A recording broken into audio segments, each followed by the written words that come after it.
Hi hello everyone, welcome back to my channel. అందరికీ ఎంతో ఇష్టమైన మసాలా ఆనియన్ దోశ ఎలా చేసుకోవాలో చూద్దాం. ముందు రోజు నైట్ దోశల పిండి నానబెట్టుకోవాలి అండ్ స్మూత్గా పేస్ట్ చేసుకోవాలి. దాన్ని మనం ఆనియన్ పేస్ట్కి మిక్సీ జార్లో ఉల్లిపాయలు ఒక పెద్దవి ఉంటే 2 వేసుకోవాలి, కొంచెం చింతపండు, 1 టీ స్పూన్ చక్కెర లేకపోతే బెల్లం కూడా వేసుకోవచ్చు. కారానికి తగినన్ని ఎండుమిర్చి అంటే ఒక 10 నుండి 15 వరకు అది మనం మిక్స్ చేసుకొని ఈ ఫైన్ పేస్ట్గా చేసుకోవాలి. ప్యాన్ హీట్ అయినాక దోశ వేసుకొని మనం ఆనియన్ మసాలా పేస్ట్ చేసుకున్నాం కదా, అది స్ప్రెడ్ చేయాలి.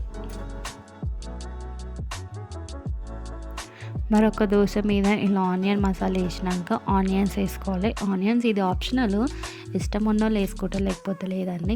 అంతే అండి, చాలా సింపుల్ అండ్ టేస్టీ, చాలా బాగుంటుంది. ఒకసారి మీరు కూడా ట్రై చేయండి ఆనియన్ మసాలా దోశ.